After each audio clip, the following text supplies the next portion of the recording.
Brienne nodded as they began the ride back to camp. Lord Aaron looked confident, as did the other lords and ladies that could still smile. Sansa was smiling at her husband. Why do I think that smile is not a true one? Brienne wondered as she pondered her lady's words to her. Harwin was regretting asking for Lady Catelyn to be returned to life. Because Ned Stark would not have wished this fate upon his wife. But it was a mistake. Harwin knew that all too well. The monster that she was could be tolerated when they were killing Freys. But what they were planning now? No. Harwin could not do it. I won't. The Brotherhood had assimilated quietly into the camp, with one of their own quietly approaching Lord Aaron to inform them they would be supporting them. They had been left mostly alone, hidden in the encampment, away from those that would recognize Lady Stoneheart for who she once was. Until someone had approached them, someone who Harwin had remembered to be Master of Coin. The man had offered Thoros, the lady's voice, to keep herself hidden, a job for them. A trial by combat was to take place between the king in the north and Lord Aaron. If Lord Aaron was to lose, they would kill Jon. The lady had been eager to accept the offer, to protect her daughter's claim. And now that task had made them hide in wait at the designated point where the trial would take place. Harwin would not be a part of it. He hadn't argued with the lady, knowing her answer would still be to kill him. He was a usurper in her eyes. He's the king that avenged Robb and the North in mine. Harwin had fought with the Brotherhood to help the Smallfolk. He had told that to Arya Stark once. This would not help the Smallfolk of the North. And not the ones that will be hurt in this war to come. I just have to wait for the right moment, then I can stop this from happening. Harwin hoped he could as the Brotherhood waited in the darkness for the dawn. Val. They had fucked each other hard that night. They had filled the moat and the neck with their voices as they rutted like animals. They'd truly been like wolves after the meeting with the South. After meeting the prey that thought to harm the North. Thought to harm the pack, as Arya had said. The two had barely got themselves back to their quarters. But the two didn't really care. He was the king in the North, and she was the queen in the North according to Jon. A title that Val did not need, but a one Jon had insisted she take after wedding under the Heart Tree upon their return to Winterfell. Val hadn't been able to deny it as Jon gave the Lord's kiss. If he wants me in the Kneeler way as well, so be it. I've stolen him the true way. It would be another incentive for Jon to win the fight. Not that he needed it. Her Jon had been furious with Baelish and Aaron. She could see the anger that he had at the sight of squids and flayed men. He wanted them dead. Maybe not as much as he had the squids' Boltons. She could see that he didn't need to make as much effort in controlling himself when the threat had been in the North. But the desire to kill those that what hurting his family was present. They'll regret what they did today. Val knew well enough that today Jon intended to prove a point to Baelish and the Lord Aaron. The ones that Arya believed had forced Sansa into the marriage would be learning a lesson. And a painful one, Val imagined. Val turned her attention to Jon as they prepared for the ride to the meeting point. He was wearing that northern attire he had been gifted. The only thing he had chosen not to wear of it was the tunic.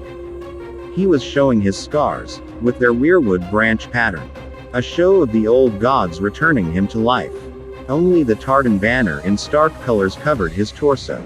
Everywhere else was armored, sword at hip, knife on leg and shield at the ready. Val smiled at him as he embraced her for a moment. I see you're showing them your scars today. Jon's grinned like his wolf. I might as well let them think on it.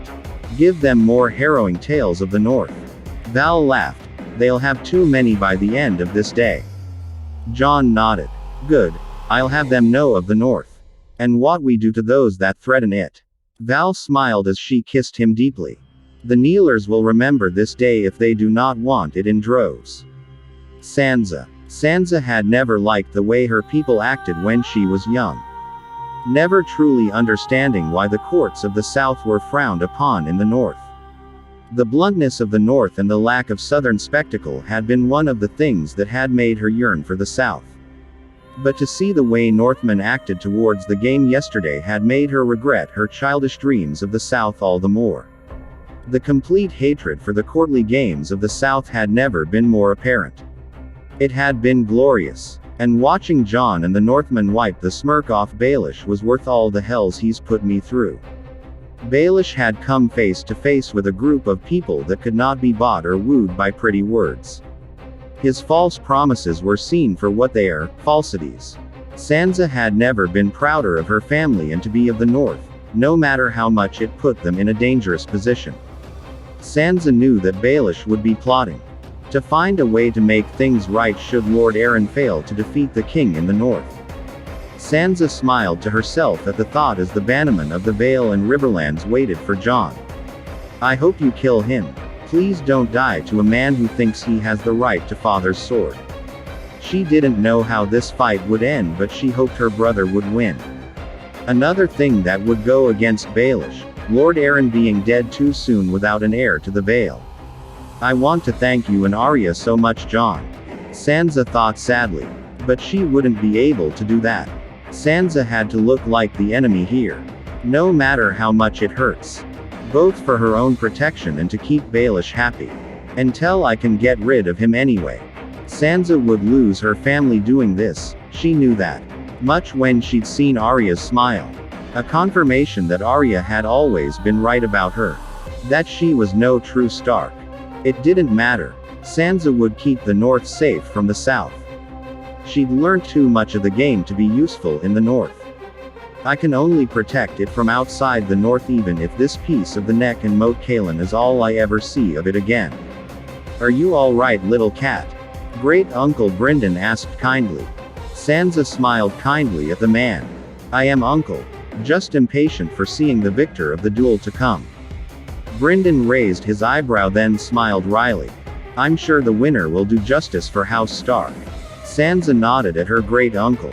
I look forward to seeing justice for House Stark. Brynden smirked as they both looked at her husband speaking with the lords and Baelish. Brynden was the only other Riverlord besides Lord Blackwood who had been aware of the will revealed earlier. He had spoken of it to her in a rare moment where they could be alone in Riverrun. Her uncle obeyed Robb's words, even if he knew how her mother had disapproved of it then. Even now he would make sure his king's decree was upheld, just like Sansa wanted. Family, duty, honor, he knows them well. The presence of Stark and Northern banners made the lords of the Vale and Riverlands form up. Her brother's arrival was much similar to the one yesterday. Him riding at the front with a small number of Northern lords, Arya, soldiers and the pack of direwolves. Seeing both Ghost and Nymeria made her melancholic for Lady. But to see the wolves alive and so big that they could eat a man whole gave her comfort. They would protect them. Sansa's patient wait was interrupted by Harry. He was dressed in full Vale armor, proudly wearing the Arryn colors. He would have looked gallant if he wasn't an ass. Her husband came towards her and kissed her as the Northmen arrived. Sansa feigned a smile. Is my lady going to give me her favor today? Lord Arryn asked sweetly. Sweet as sick. Sansa smiled demurely as she offered a handkerchief with her initials and colors, also intertwined. With Arryn ones. Of course, dear husband. I doubt that you will need it. Lord Arryn grinned, taking another kiss. I will make it merciful for you. As he finished kissing her, and began to walk to the field of combat, Sansa heard the same snarling that Jon and the wolves were making the day before. Or Jon will kill you brutally. Brutal was a word that seemed to describe her brother now. There wasn't much difference between him and Ghost in terms of facial expression. It screamed of wolfishness and a hardness she had only seen on the statues in the crypts. Sansa could still see pieces of the solemn boy she had known, when it softened at the sight of her. But Sansa could see the world had hardened him, had brought a savagery to him that was not likely to ever leave. Sansa imagined the Boltons, Freys and Ironborn would have been terrified at this sight. Our family's suffering has made you part wolf, brother. I hope it serves you well. Her brother was speaking with his lords and ladies whilst her husband stood preparing. Jon's appearance had brought shocked murmurings to the crowd. He was dressed the same as yesterday, albeit without the tunic. Only the tartan banner adorned his torso, and the scars across his chest. Sansa could see 5 large scars across her brother's body. They had clearly healed, albeit in an unusual pattern, but they looked much larger than normal. And one was right over his heart, the largest one. Sansa gasped as she looked at it. Brynden put his hand to her shoulder. "What's happened to him?" Sansa barely whispered. "They're stab wounds, Sansa," Brynden said. "He was looking hard at the scars. He should be dead from those wounds," Edmure stated as he stood beside Brynden. "You have the right of it. He should be dead.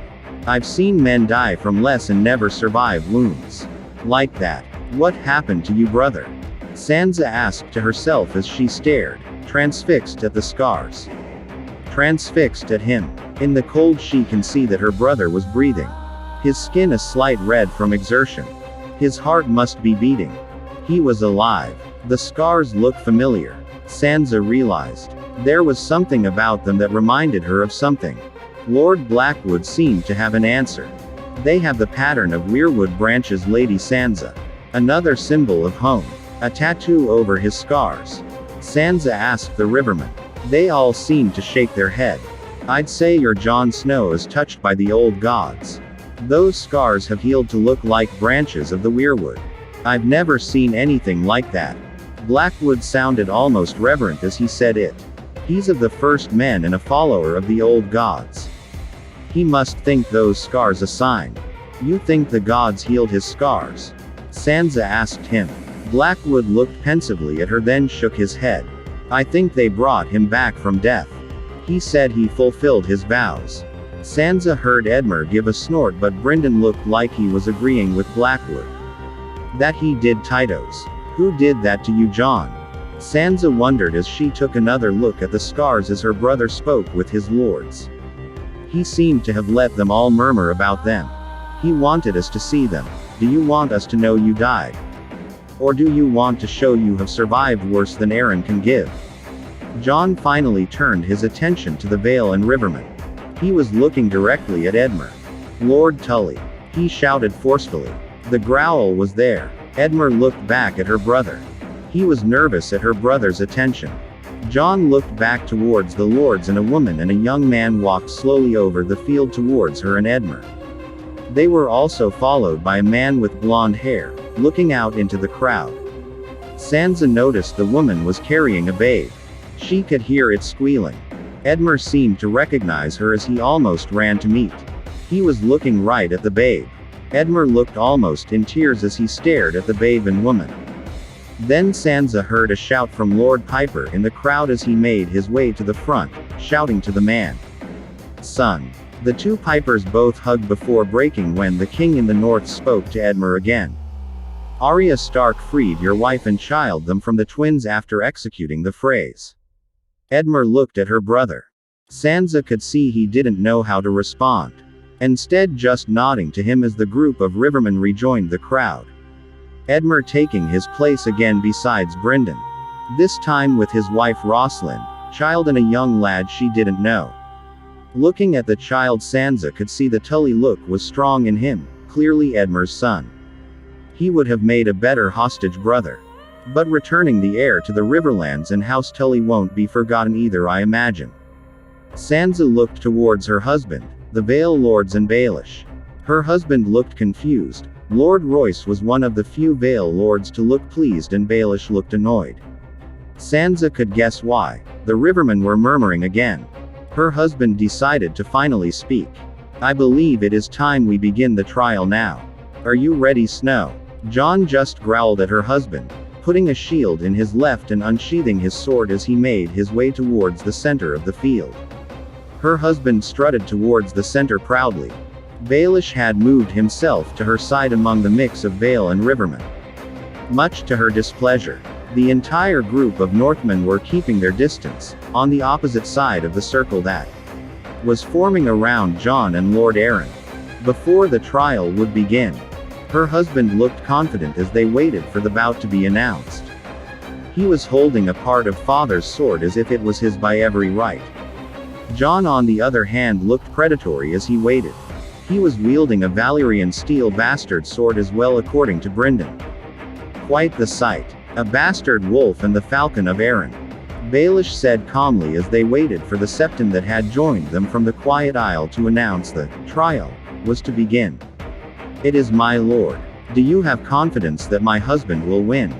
Sansa asked in a worried tone. Baelish smiled and patted her shoulder as if he believed the worry was for her husband. Of course, my lady. I believe a Knight of the Vale will be more than a match for your bastard cousin. I've been thinking he relies on that pack of wolves too much than fair combat. Sansa hoped that wasn't the case. I'm sure you are right, my lord. And if you're wrong, this might turn into a repeat of the duel you once had, Lord Baelish. Brynden stated dryly. Baelish's smile vanished. The Septon finally spoke. The trial of Jon Snow on claims of oath-breaking and usurping his cousin's claims will begin. May the Seven decide who lives and is innocent. Jon growled at mention of the Seven as the wolf of House Stark and the falcon of House Arryn began to circle each other. A champion of the old gods against a champion of the Seven. Lord Blackwood whispered into the crowd. The two circled shortly before her husband made the first move with Widow's Wail. He went for a thrust into Jon's chest. The part of him Jon had left unarmored. Jon sidestepped him quickly before he could hit anything. He didn't break his stare at her husband. His stark gray eyes looked angry as he. Lord Arryn quickly turned, having expected a blow to strike him. Jon had done nothing. He was just staring into Lord Arryn's blue eyes with venom. Lord Arryn went to repeat himself, making thrusts and stabs, trying to get close and do damage to her brother. Jon dodged every single one without having to use his sword or shield. His predatory look hadn't changed. This went on for some time, with Jon not even making much effort as Lord Arryn grew more frustrated with him. Something which could be seen by her husband deciding to speak. Sansa sighed internally. Why do you not fight Snow? Do you already accept your fate?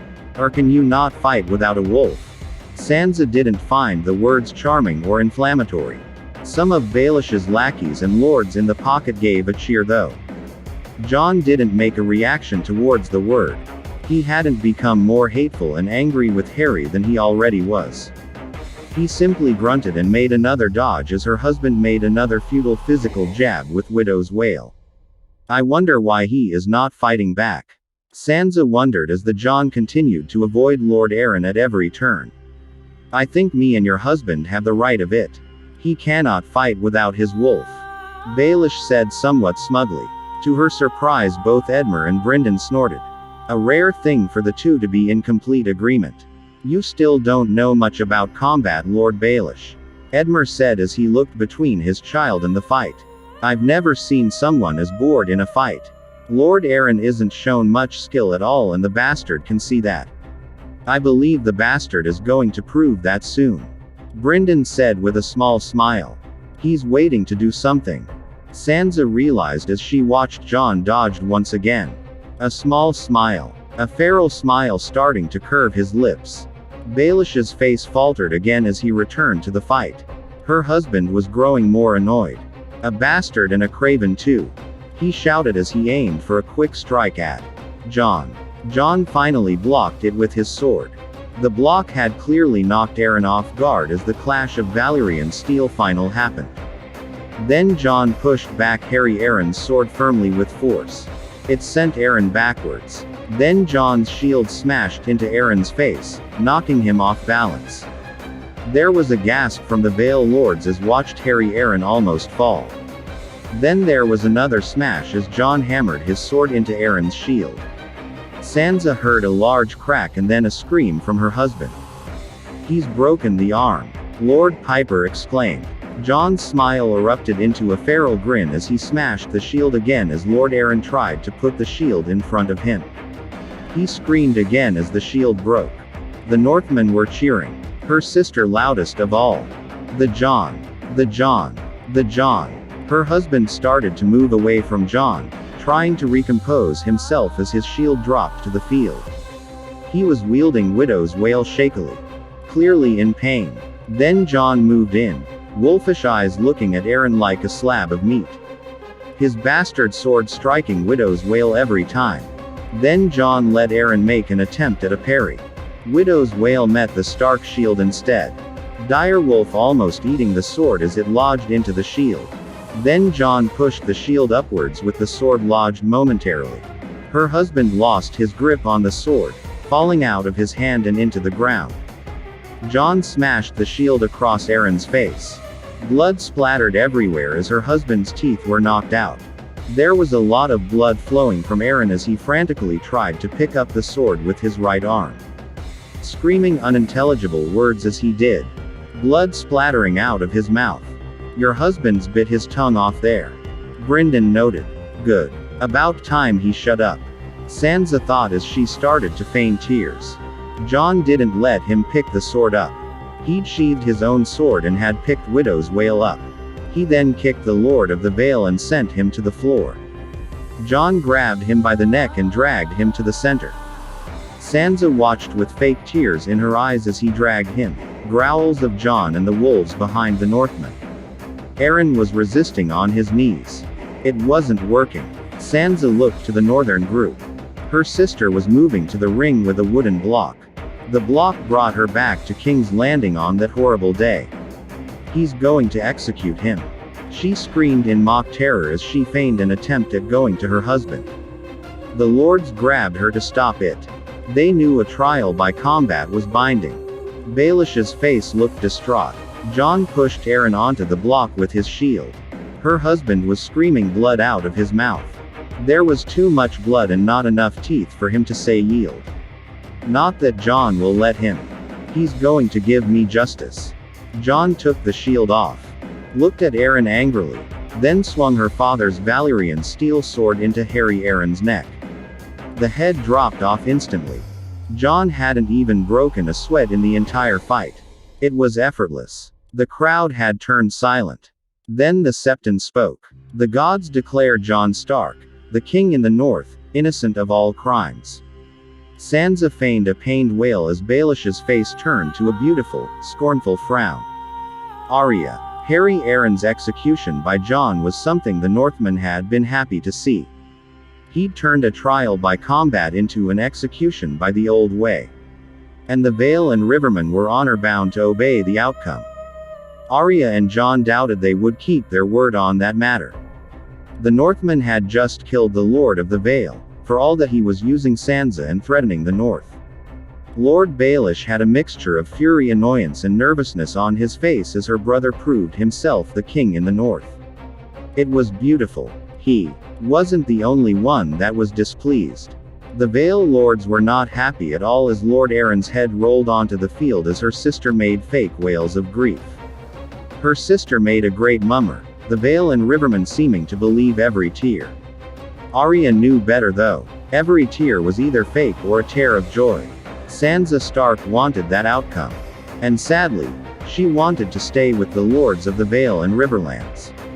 Arya had seen the hurt on Jon's face as she made her claims that she would never return to Winterfell and that his offer to take her home was meaningless. "I don't need to hear a bastard give me absolution for being married to an Aaron. It should have been you dead on the floor." Arya had told him any word she said against us would be a lie, a mummer's farce to make the Southerners believe her for whatever plans she had. But the words seemed to shock him briefly as the lords of the Vale formed up around her, the widowed lady of the Vale. That shock had only been for a moment, ending as Jon growled and sent for the soldiers to get the whites. That had brought the fake tears and shouts of war to silence. The Vale and Rivermen had been terrified at the sight. It was a hard thing to see them, and impossible to call it a trick when Jon cut a leg off one and it kept moving. Littlefinger had no response for what had been placed in front of him. "For a moment at least. You may reconsider our offer when you realize you need allies," Baelish had said, trying to regain that easygoing facade. Val had responded harshly to him. "We're not after allies. There's enough dragon glass to kill the others for the Northern Army. What we're telling you to stay out of our way or you'll be looking like that." Most of the lords present had seemed fine with that. They probably want us all dead after this. All but 2 lords had offered and insisted on aid. Lord Blackwood and his force of 500 men, mostly archers, had decided to come north. And Lord Royce was to send his Rabar, his second-born, and 500 as well. The rest of his forces were to stay south until he could send more. Those 2 houses were of the first men. And the wolves had trusted their words to John, and the Northmen had accepted. And now they were riding for the moat, to wait for the forces of the Vale to leave and the extra support to come. John was looking slightly pensive as they rode. "You know she was just playing a farce, don't you?" Arya asked him. John nodded and smiled. Arya, I know. She reminded me of words said a long time ago. Words that don't bother me anymore." She remembered how the term bastard had affected him when he was younger. It was good that he didn't care about those words anymore. "He's always been my brother. I'm glad those words no longer harm you." John then started to grin. Wolfish to the core. "I was more surprised that she wanted to stay with them. I could barely stand most of them. They'll probably hate you more now that you've made them keep the whites," Val said lightly as she rode up beside Ghost. Arya could hear some of the group start to snigger at that. Arya started to laugh as well. John grinned. "I'm sure they can keep them under control. Something to make Baelish nervous about if he ever comes north." The Northmen started to laugh louder as they rode nearer to the moat. The group was enjoying themselves after seeing the fight. Great John Umber and Harrion Karstark had been pleased to see the king was a fighter. And the Northmen in general had been happy to see the Vale Lords punished in some form for not fighting with Robb. And what better way than to kill their liege lord? Arya thought as she rode. Then she felt something from Nymeria. Looking to her, she was on alert. John must have felt the same from Ghost. The wolves in the pack were all alert. John motioned for the group to stop. "Everyone close in. Someone's after us out there," John said firmly. The Northmen all followed suit. They all formed up, unsheathing their weaponry as they waited. The wolf pack had made a strong formation around the horses, sniffing out for threats. Arya listened for something. She could hear the winds. Through Nymeria she could smell people watching them in the woods that marked the border between the marshes of the Neck and the fields of the north. The silence was broken by a Northman shouting up front. Running towards them and shaking his hands.